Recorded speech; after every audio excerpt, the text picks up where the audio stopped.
Hello everybody, this is Yoko's Anime Reactions. Hang on, just make sure, because when I was streaming, somebody asked if my mic was on because it was quiet, and I was like, oh, and then nobody ever came back and told me if it was okay or not. So yeah, if it was too loud, I can't help it, nobody told me otherwise. Anyway, this is going to be my review for High School of the Dead, episode 6. They end up going into the apartment that they found, or flat, whatever you want to call it. And the girls are just taking baths and getting clean, obviously, and Ray is just so fascinated with how all the girls, except for I think herself and possibly, dang it, I can't remember her name, the one with the glasses, how the other two have big chests, and I mean, like, okay? Because it's just freaking funny. Anyway, the guys are just looking through and see what they can find. They end up finding several guns that are apparently, like, illegal to have if they're all put together in that way. But, yeah, we saw who the nurse's friend was from, I think, an episode or two ago, so yeah, we know she's into guns. And while they're all trying to rest from the craziness that they've been through for the past couple of days, Takashi and Kota are watching the news, and yeah, things are getting dire out there. They're trying to obviously get rid of, I guess you could say, the zombies. They are zombies, but they don't call them that. They just call them. And one lady's trying to get her daughter over, who I guess had gotten bit, and she didn't know that once you get bit, you know, you're dead. And then her daughter turned while she was carrying her, and then bit her, and so she turned.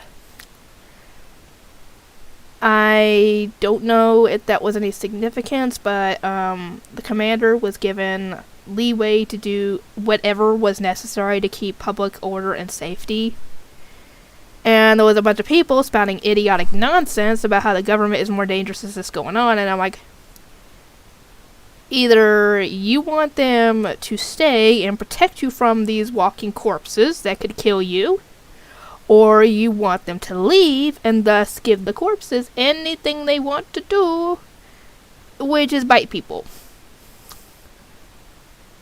To be completely honest, even if I was suspicious about the government, I would still want the freaking police there protecting me from a freaking army of corpses that are walking around and biting people. Even if I didn't like the government and was, a conspiracy nut, I would still want to be kept safe. But yeah, even they know that nobody knows what's causing this whole thing so far, and I don't think we're ever going to get an answer. And that sucks.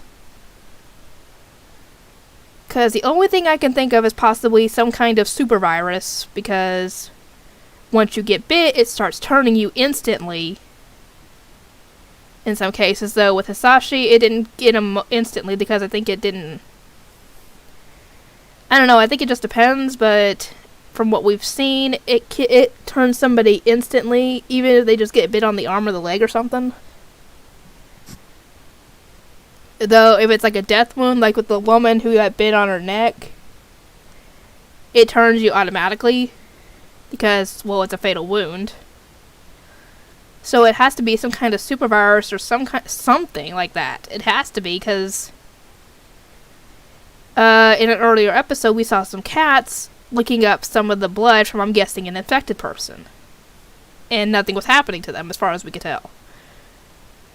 So I doubt it was a virus that could spread to a different species. It wasn't a cross-species virus, or else that'd be very scary. So yeah, we have no idea what's causing it. But like I said, that's what I think it is.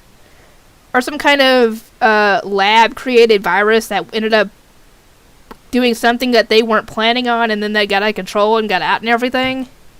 It's either that or just a regular virus that just mutated and mutated and mutated until it became a super virus. That's the only things I can think of.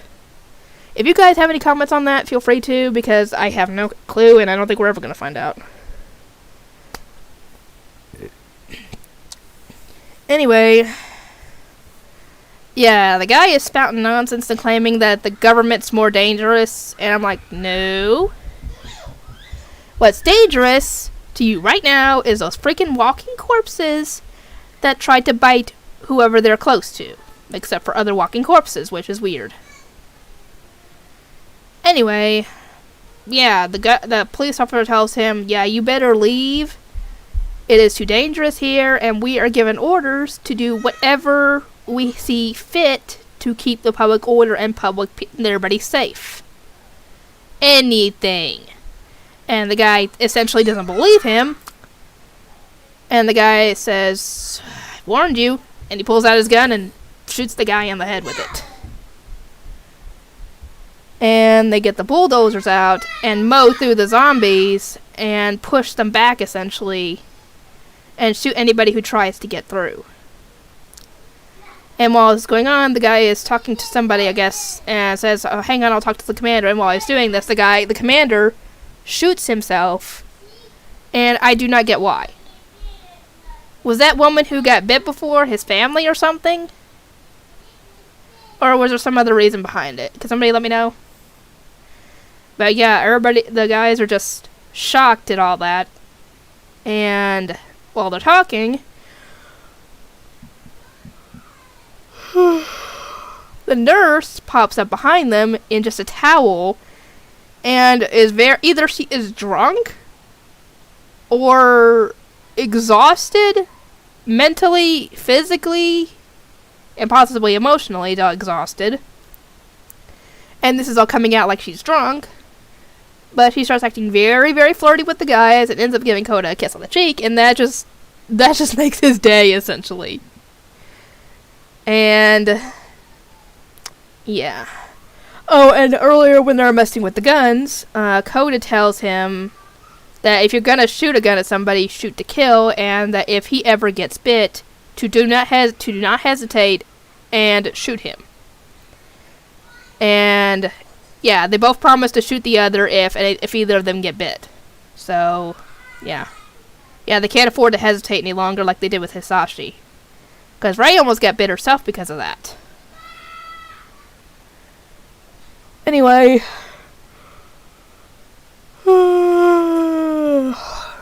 But, yeah, this is just getting all nutsy. But if you guys have anything you want to say about this episode or the show in general, feel free to. And I will see everybody next time.